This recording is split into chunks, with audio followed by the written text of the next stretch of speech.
Well, good afternoon. It really is a privilege to have an opportunity to talk to you here at this conference. I do count it as a privilege, and thank you, Alex, for inviting me. I got the phone call. I hadn't spoken to you or had any contact with you for a couple of years, probably. And then I get this random phone call, and it's Alex saying, would you like to come and share something at the Passion Conference, which I was blown away by the opportunity, so thank you. And hopefully it can be informative and encouraging. I'm very aware that there are people in this room staring at me now who have done more passion plays than I have and who are a lot more experienced than I have. So what I'm going to just do is share my heart with you, if that's all right, because that's what I can bring to you today is my heart. I'm a visionary. I don't say that in a big-headed way. It's something that God has given me and developed in me over the years, and it's exciting to look back where God has taken me from, different projects that He's inspired me and called me to lead, and different things that we've done. When we met in London, I forget who it was, I think Serena was just reminding me, when we met in London, I was managing a cafe as my day job. It was a community cafe that we'd started up as the church in a part of Southampton called Northam. And again, it was a stepping stone to where we are today and to the passion play that we did. Because it was a vision God gave me.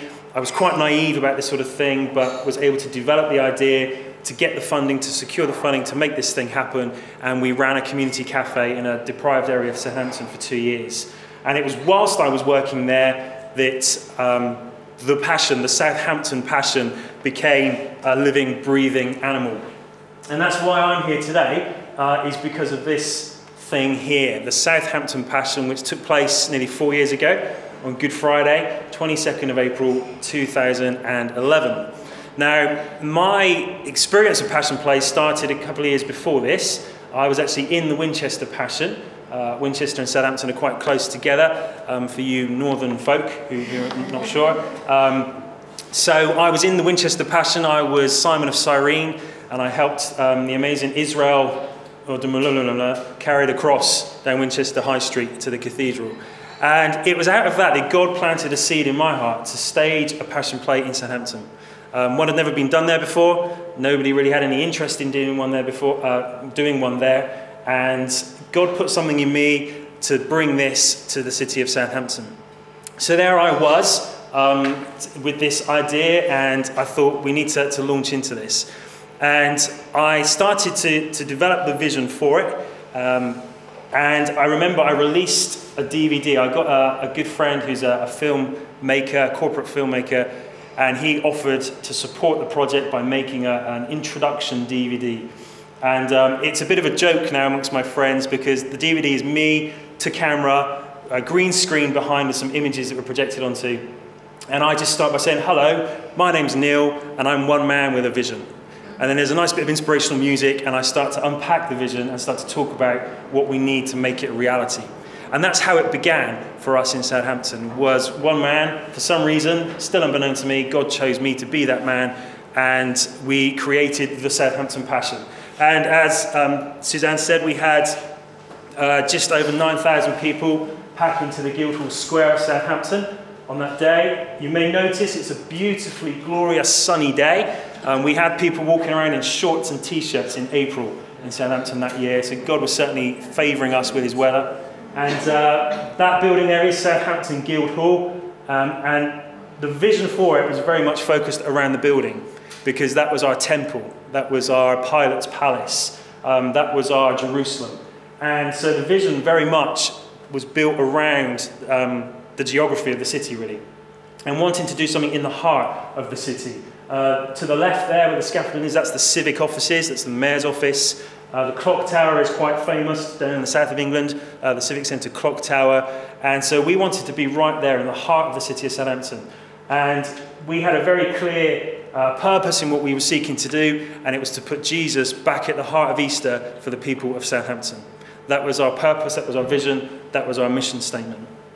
And for me, it had to start with a clear vision. And I guess I was aware that as we've spoken today over conversation, as we've had people speak to us from the front here, we've heard lots about the practicalities of staging a passion. We've had some really great advice and learnt from others' experiences. But for me, it all has to go back to where it all begins. And for me, it begins with a vision. A clear vision of what you're trying to achieve and why you're trying to achieve it. Because for me, vision is vital. It inspires. It gives you strength. It instructs and informs your decisions. You need to be obedient to the vision God gives you. And the vision starts now. Even if it may be for the future, it starts now. It's about taking the steps today that will see something become a reality in the future. That's what I see vision as being vital. It inspires you, it strengthens you, it instructs you, you'd be obedient to it, and it's about the here and the now. Every day I walk past Solent University in Southampton, and they've got this quote up in the window by Ralph Nader. It says, "A leader has the vision and conviction that a dream can be achieved. He inspires the power and the energy to get it done." And like I said, for some reason, God chose little old me back in 2008, 2009, to be the person that was going to have a vision and a conviction that the dream of the Southampton Passion could be achieved. There was lots of people that doubted it, lots of people that blatantly sat next to me and said, "That can't happen, not at the scale that you're thinking it will. It's never happened before. You're never going to raise that sort of money." These were good men and women of God, church leaders in the city of Southampton, but they just couldn't grasp what God had placed in my heart and in my mind. And yet I had this conviction that it could happen, that the dream could be achieved. And so I found myself going into this thing very scared, very nervous, but excited at the same time, because I believe in a God through whom all things are possible. And it was really about living that out as I went on this journey.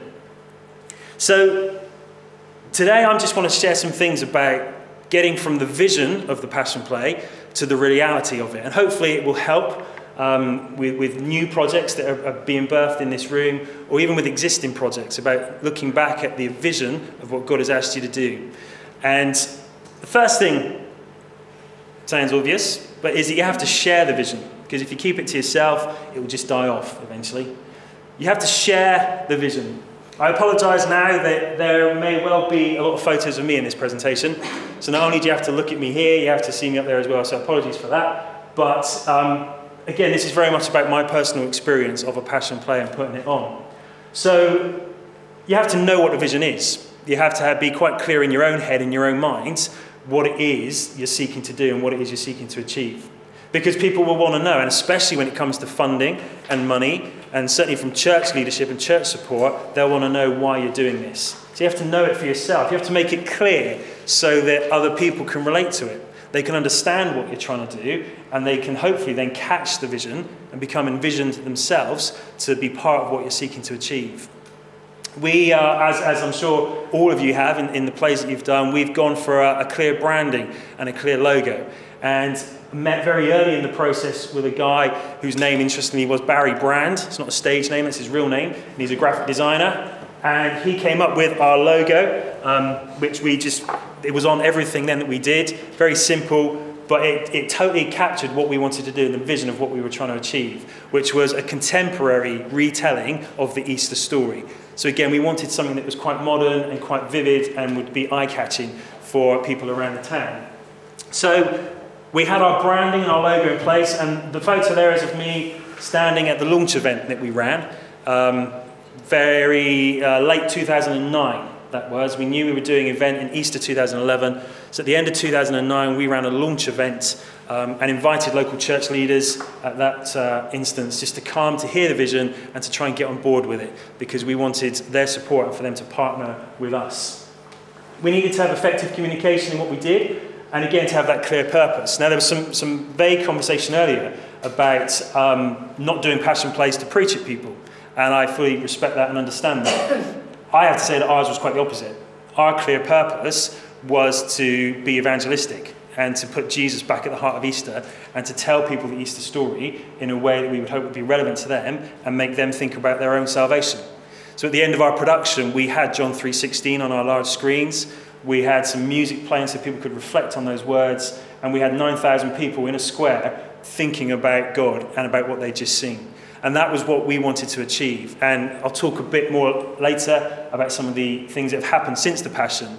But by God's grace and his mercy, people came to know Christ that night and after that event, which is great because we achieved our purpose. So we had to share the vision so that people could get on board with it and start to walk the journey with us. Building a team, as I'm sure you're all aware. I may have had the vision for it, but I was very aware of my own limitations and my own lack of knowledge and skills in many areas that were going to need expertise. And so it was important to start to build a team of people around me. And that was some of the initial team members there. And I didn't just want a team of people that were going to jump on board and then we'd sort out what they could do afterwards. We had clearly defined roles that we needed to fill so that we could look for people with expertise to come and be part of that team and fill those roles for us. So we matched the skills and the passions and the interests of people with the roles that we had to fill. And again, by God's goodness, God's grace, he provided some amazing people, some really talented people, some experts in their fields. And they came forward and they became part of our passion team. They were divine appointments, friendships and working relationships that started back then that are still going on today. And we're still working together, producing together and seeking to tell people about God in creative ways together. There were mistakes, hence the sad face. 3 of the 9 people in that photo didn't make the journey, didn't last the journey. There were just character clashes, personality clashes. One guy in particular, there was lots of baggage from previous experiences which started to manifest itself in meetings to the extent that it made everything uncomfortable for other people. And I, as the person that had sort of launched this thing, had the responsibility of then having to ask them to leave the team because it was being detrimental to what we were trying to achieve. Because we wanted to have the unity of purpose and vision as we moved forward, and that just wasn't happening. And so we had to make that call. We had to learn from those mistakes, reappoint people into roles. I took on extra responsibility, which is why we joke about it, which is why I ended up doing pretty much some of the main things, the writing and directing and acting, etc. More about that in a minute. But I wasn't going to manage the project. I'd had the vision for it and I wanted to write it. That's what I felt called to do. But God had other ideas, I believe, because people were coming to me as the visionary behind it and asking for my advice and my input into how things were being done. And so it became clear that I should manage the project because people were looking to me to do that anyway in many senses. So I became the project manager stroke producer of the event. I met with 3 different directors to direct the thing. Each of them said no, they didn't feel it was right at this time. At the 3rd one, I did one of those prayers to God that if this doesn't work out, I'm going to do it myself. God said, great, you finally got it. And so that's what happened. So I ended up directing it as well. Had a brilliant assistant director with me, which was just as well, because then after 3 rounds of casting and open auditions, we still just felt we hadn't found our Jesus yet. And being a performer at heart, that's my passion and my interest. I said to the other casting team and my musical director and my choreographer, I said, hey, I'd love to play a role in this. What about it? And we prayed long and hard about it and eventually came to the decision that I would play the role of Jesus as well. So that's why I ended up sort of, being this, all these different roles. And it's never good when an introduction includes the words, he's a madman, is it? I was thinking that earlier, he's off his head or something. It doesn't fill you with confidence about what you're about to hear. So that was our team, and like I said, we learned from that, we built, we grew, more people were added to that. They had sub-teams, so they had people working with them and for them to make sure that the project all moved forward smoothly. So we had script, we had a team of people in place that were going to make it happen. We'd shared the vision so that people were starting to get on board with it and walk this journey with us. So we needed to start to find the cast for it. We needed to start to think about the actual production itself. And when it came to script, I looked around, before I started writing, I'd looked around at other scripts. I'm a musical man, I love music, I think music is powerful, I'm a singer-songwriter as well as actor, etc. And so for me, music needed to be an essential part of what we were going to do. And so I looked around for scripts that were musical more in their genre, and I couldn't find something that fitted with what we wanted. So hence why I set out to write a musical passion.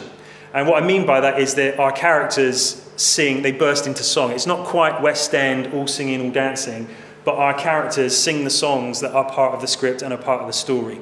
So we wrote the original script, Again, the content, we wanted it to be quite contemporary in its feel, so we wanted to make sure we had song, we had dance, we had acting, we had choir, we had a 100-strong choir singing live on the night as well, that sort of thing. The design of it, again, and the staging of it, part of the vision was quite clearly the building, the Guildhall building, with staging in front of that. At the other end of the square, there's a green grass area. We had our crucifixion and our tomb down that end. So we had the procession down through the crowd as part of our production as well. And again, we didn't want it period. We wanted that contemporary feel to it so that people could come, and it was stylized, so it wasn't just kind of jeans and t-shirts. There was a style to it, colour schemes and that sort of thing. A great costume designer called Francis that worked with us on that. We from the outset, we knew we were going to cast amateur. This was about local people putting on a local passion play. And so we never entertained the idea of professional actors at any point. A, because we didn't want to spend money on that.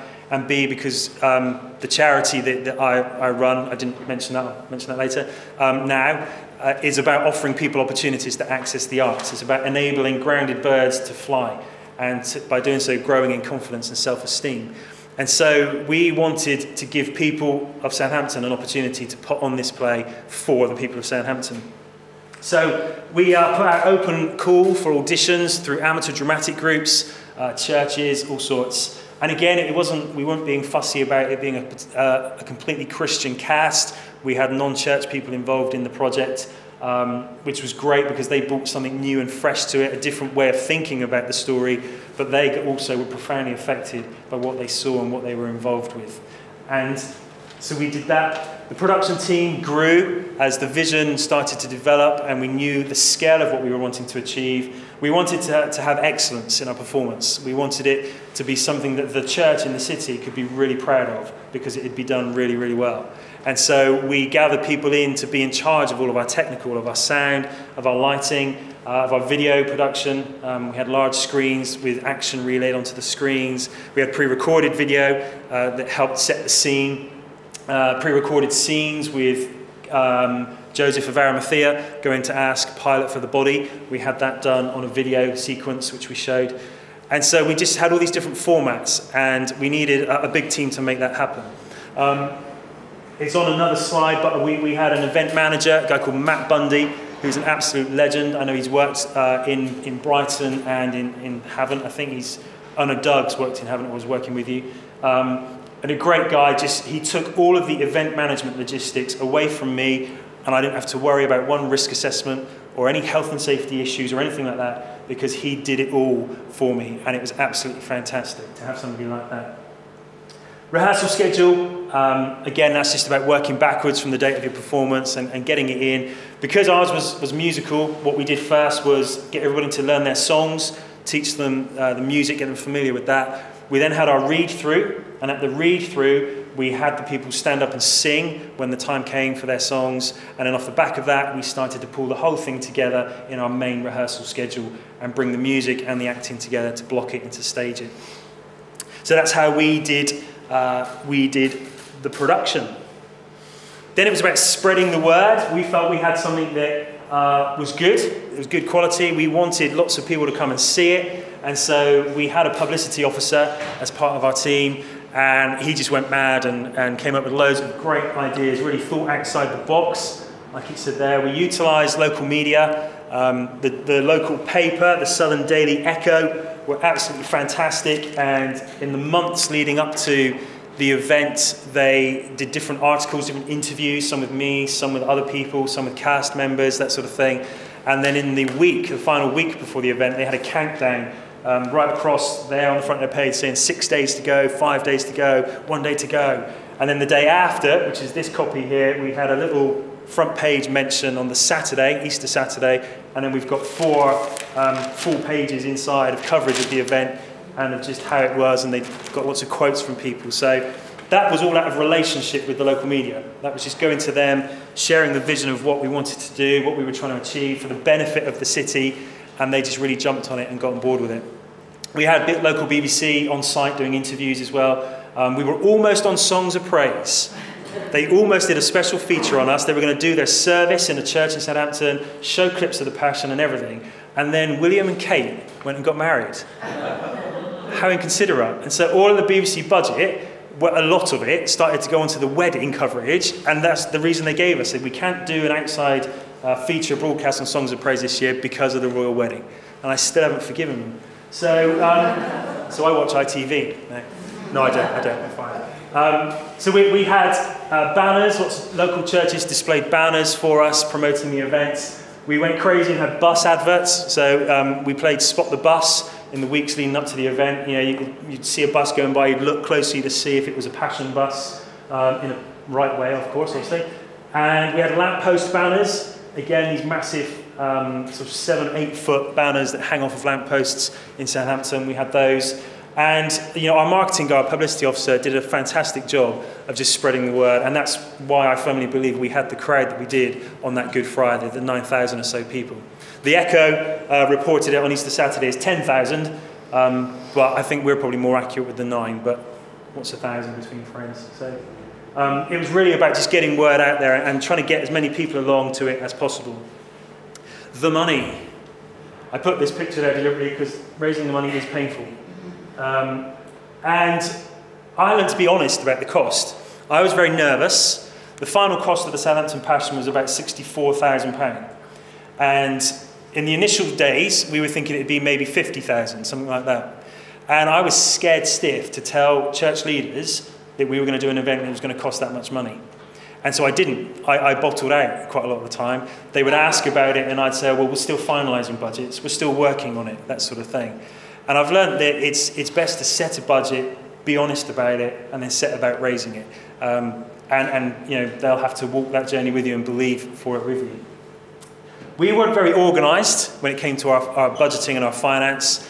And we got into this crazy mindset of, well, if we can afford it, we'll do it. You know, we want this. If we raise enough, we'll do it. If we don't, we'll do something else nearer the time. Rather than setting out clearly what we wanted and then running towards that.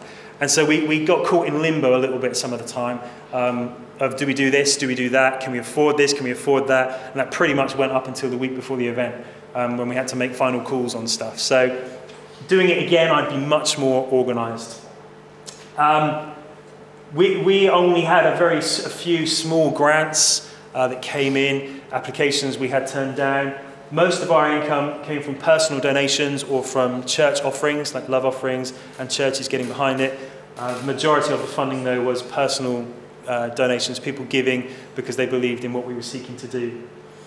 We ran fundraising events on our team. We had a fundraising coordinator and a finance officer, 2 separate roles. And the role of the fundraising person was to do the events. I think somebody said earlier about jumble sales and all that. We didn't quite go to a jumble sale, but we had cake sales across churches. We had a fashion show which raised over £1,000, amongst other things that we did to raise income and also ultimately to raise the awareness of the event and what we were trying to do as well. It was a twofold thing. And merchandise sales. So we knew, because it was a musical, that we would produce a soundtrack, which we did.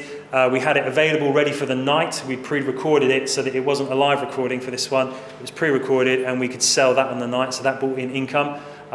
If you are desperate to hear what it sounded like, you can buy copies today. I'm sure if you see Lindsay at the end on the way out, there you go, look, they're being waved at you. There's DVDs as well. I'm not here to sell my merchandise, honest. You know, this was 4 years ago. I was going to say we don't need the money, but I don't mean that. But we're here to, we raised merchandise sales. We sold some clothing. It's great that the Liverpool guys are walking around in their branded clothing because we had that as well. We had hoodies and T-shirts with Southampton Passion on.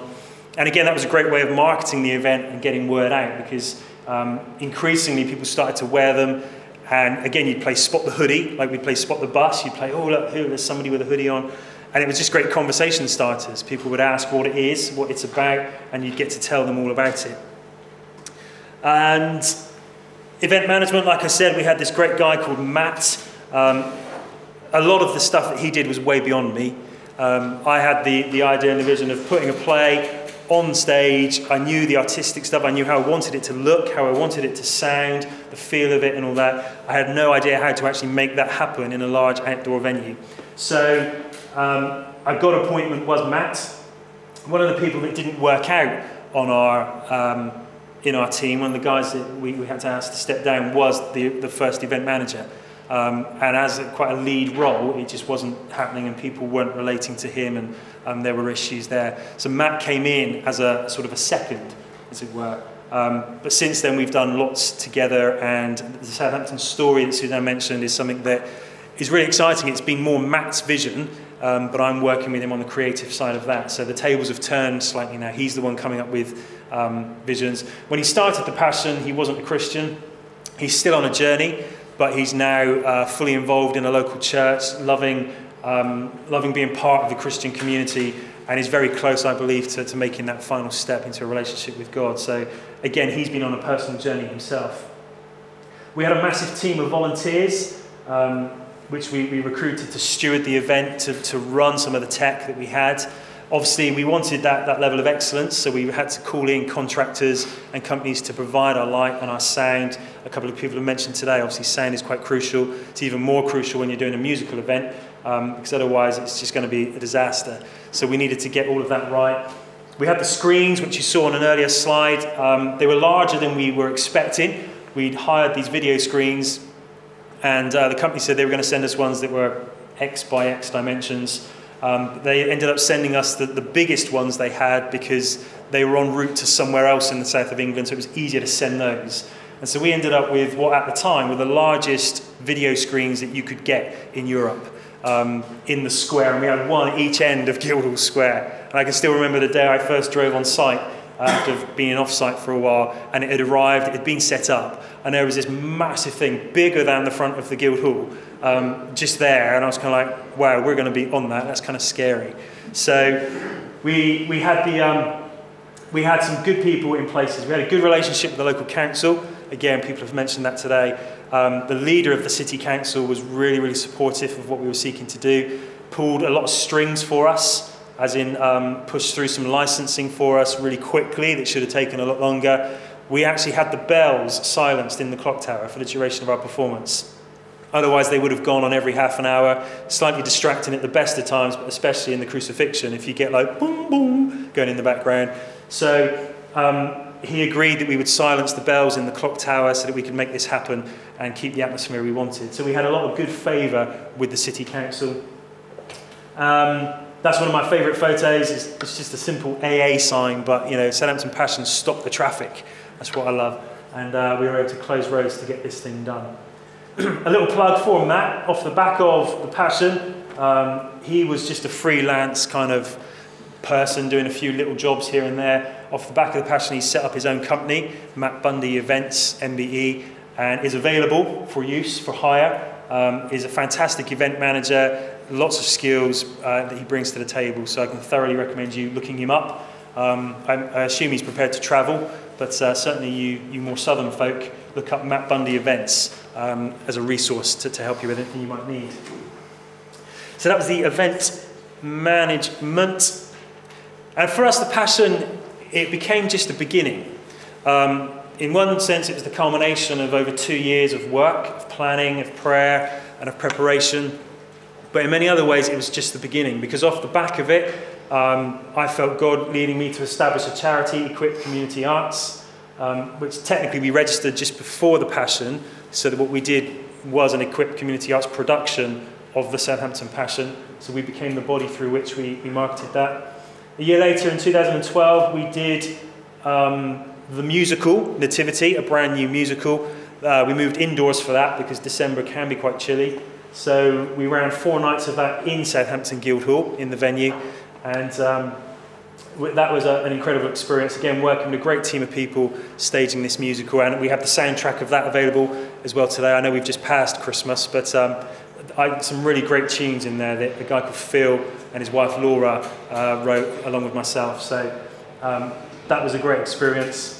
We've gone into filmmaking a little bit, short films. The Jesus Interrogation is a short film we're now working on. Well, we're hopefully having out ready for Easter this year. And it's looking at Pilate and Jesus and the conversation that happened there, the interrogation that took place. So we're releasing that. Worked with a great evangelist, local evangelist called Steve Lee, on an event called Miracle Street. And again, he's a storyteller, he's an evangelist, and he asked me to come in just to bring some creative input. So we did this sort of hybrid of storytelling and evangelism and character sort of driven sketches and monologues and that sort of thing. And we've done a couple of series of those events now. And then the Southampton story, which is a next big thing that we're working on, because I said it was a vision that Matt had, and we did a preview performance of it in November. That's what that top photo is. A bunch of us waving off the Titanic, which is big history for Southampton and Liverpool, interestingly. And we are now working on expanding that. If you think Olympic opening ceremony of 2012, it's that kind of concept. It's telling the story of Southampton through the arts. So we're looking at the history of the Pilgrims setting sail for America on the Mayflower, the Titanic. The football club has a rich history and doing very well at the moment, which is a good time to celebrate that. There's lots of history in Southampton that we really want to bring out and celebrate in an artistic way. And the council have come to us because they see we've got a proven track record of staging good quality events in the city.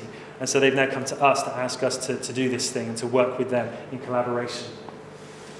And like I said, Matt started his company off the back of the passion. And there have been numerous stories of individuals, men and women, who have given their lives to God off the back of what they witnessed that night. People that are still on a journey, but they look back to 2011 as a significant time when they started to think about God in a new way, in a different way. One guy that was in our cast, he's now completely changed his job. Well, actually, he was our graphic designer. He's no longer a graphic designer. He's a youth and children's worker in a church in Southampton because God just got hold of him and shook him up and sort of gave him a new call and a new vocation in life. So this all started with a vision. And God gave me this vision and needed me to expand it, to share it, to build a team of people that could make it a reality. And to be the person, like I said at the beginning, who realised that a vision and a dream could be achieved, and then was able to inspire the power and energy in others to get it done. And I know that obviously there are men and women, there are people in this room today who have had visions. They've had that vision from God. Maybe as a group, you're part of a team that have had a vision to do something. And I guess as I finish my blurb, my spiel, is just to encourage you to think back to the vision that God gave you for your passion, for your play, whatever it is you're doing, for your mystery plays. Go back to that and to see what is it that God's wanting you to do? Why is it he's wanting you to do it? And allow him to fuel that vision, allow him to fuel that dream, and dream big, because, you know, I read a Bible, I believe in a Bible that says with God all things are possible. And he certainly proved that true in 2011 with what we achieved there and the way he's worked in and through that event, and is continuing to work off the back of that event even now 4 years later. So hopefully that's been a little bit interesting and a little bit helpful at the end of your day. And back to you, Suzanne. Thank you.